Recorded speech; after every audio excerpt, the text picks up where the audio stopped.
안녕하세요. 살아보니 고은경입니다.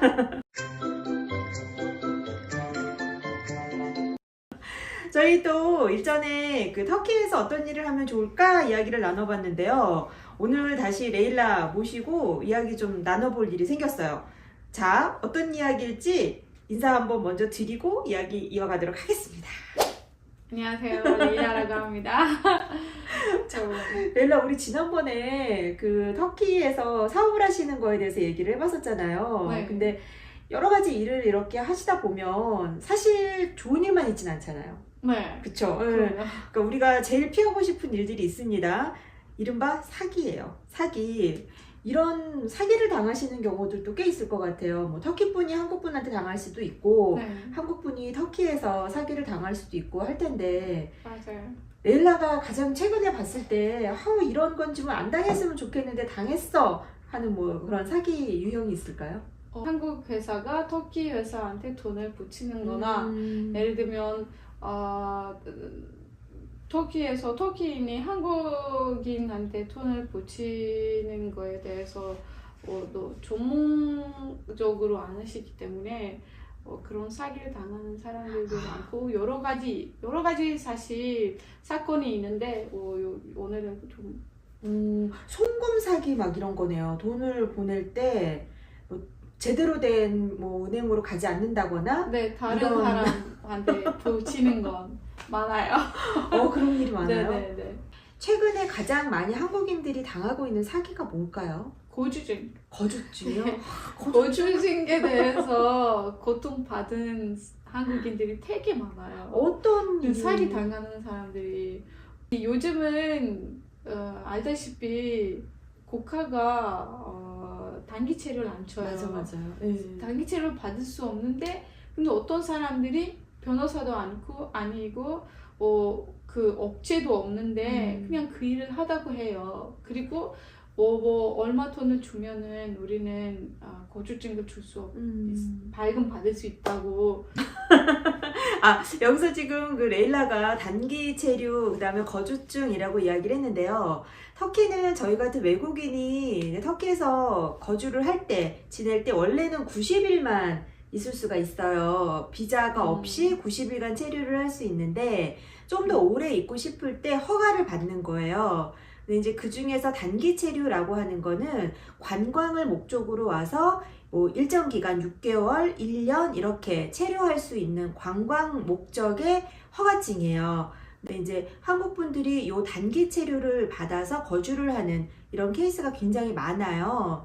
그래서 1년짜리를 받기도 하고 또 뭐 주택을 가지고 있거나 그러면 조금 더 길게 받기도 하고 합니다. 그래서 이게 그 거주증이다라고 하고 이카멧이다라고 표현을 하는 거고요. 이게 이제 쉽게 말하면 비자는 아닌 거잖아요. 비자는 아니에요. 비자는 그냥 여기 아닌 이카메 탈 수 있는 거주할 수 있는 그런 허가를 그냥 허가를 내주는 받을 거죠. 수 있는 방법인데 그래서, 근데 요즘 그거에 대해서 이제 국가가 허락되지 않아요. 그래서 단기 체류는 이제 없어지고 거의 받은 사람들도 진짜 이유가 있어야 돼요. 예를 들면 여기 터키 와서 병원 가야 된다거나 아니면 어떤 일을 해야 된다거나 어떤 일에 대해서 주사 중기거나 그런 여러 가지 이유를 쓰고 그 이민센터에 설명할 수 있도록 할 수 있으면은 단기채로 받을 수 있는데 그거 외에서 이 이유들 외에서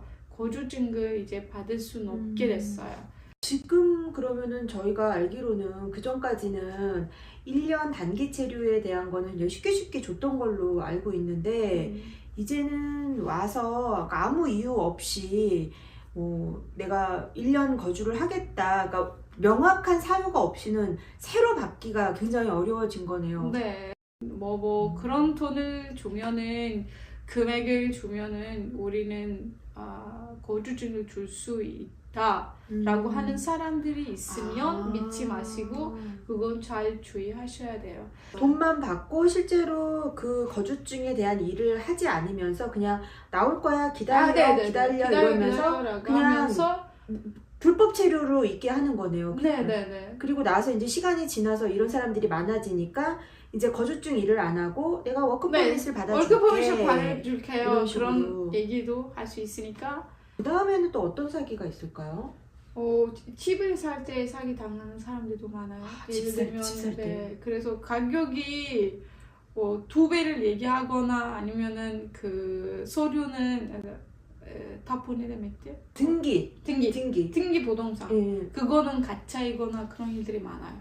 그래서- 타프도 가짜가 많아요? 그럼요. 가짜인 타프들이 많아요. 네.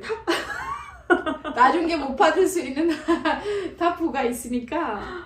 그래서 터키 사람들도 사기 당하는 건 많으니까 그것도 조심해야 되죠.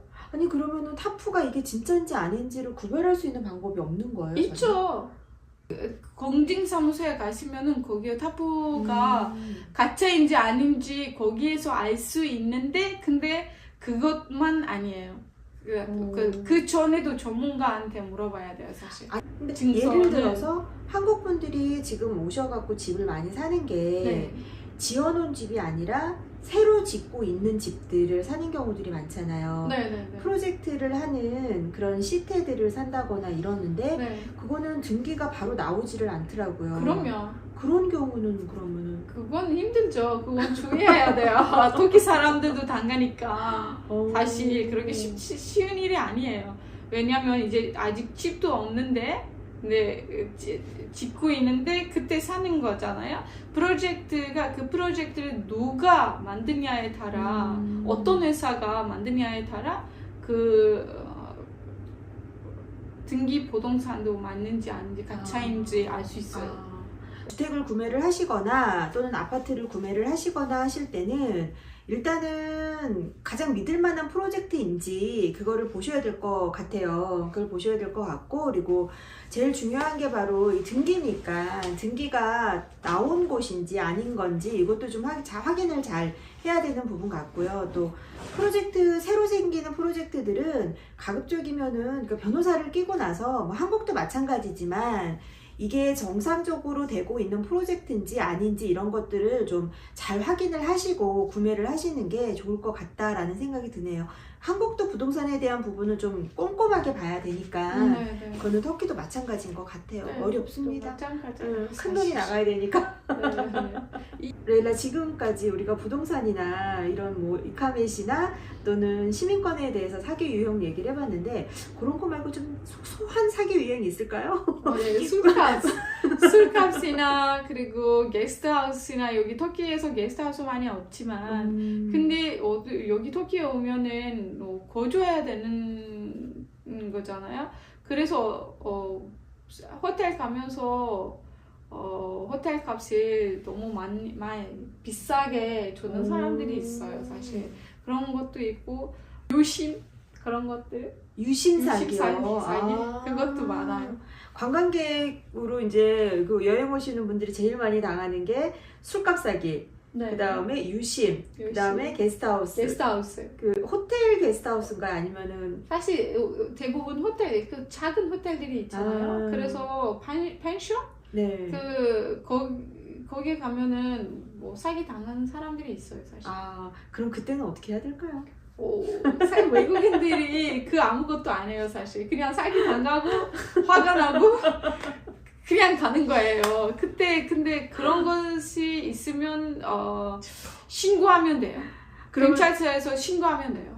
근데 아무런 뭐가 없잖아요. 증거가 없잖아요. 친구가 아니 그 받은 돈 줄 때 우리 받을 수 있는 그 필 영수증이요? 영수증이 있잖아요. 그 영수증을 가지고 제가 이만큼 돈을 줬는데 그 가격이 맞는지 안 맞는지 확인해 주세요. 제가 맞지 않다고 생각했는데 그래서 제가 지금 고소하고 싶어요. 라고 하면은 그거 발견될 수 있어요. 네. 근데 그게 좀 기간이 오래 걸리잖아요. 조금. 그러니까 여행하는 뭐 열흘 막 한 달 네. 이 안에 그거를 네. 처리하기가 어려우니까 그냥 가버리는 거잖아요. 그죠?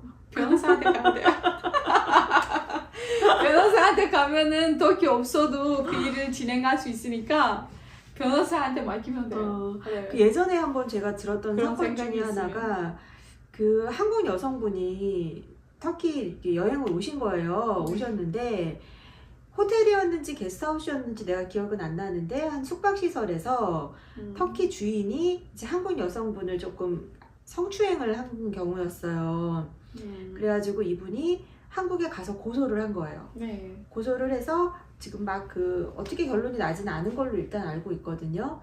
근데 한국에서 고소하는 게보다는 터키에서 하는 게 더 좋아요. 아. 좀 빨리 하고 그냥 아는 변호사한테 맡기고 위임장을 만들고 주면 그러면 이제 모든 일을 이제 굳이 일로 안 와도 되니까. 네, 여기 터키 올 필요도 없고. 그러니까 정말 내가 너무나 억울하다. 정말 내가 이거는 내가 끝까지 끝을 봐야겠다 하시는 경우는 변호사 선임을 하셔서요. 굳이 뭐 여기 안 오셔도 되니까 대사관이나 영사관에 연락을 하시면 그 터키 변호사를 추천을 받으실 수가 있다고 합니다. 그러면 위임장 쓰셔가지고 하실 수가 있대요. 방법은 있대요. 근데 조금 어렵고 조금 길게 갈 뿐이지. 짜증날 수 있는데 근데 그래도 방법은 다 있다고 네, 합니다. 방법이 있어요. 예. 그러니까 제일 좋은 건 사기를 안 당하시는 거예요. 제일 좋은 거. 네, 제일 좋은 건 그거인데.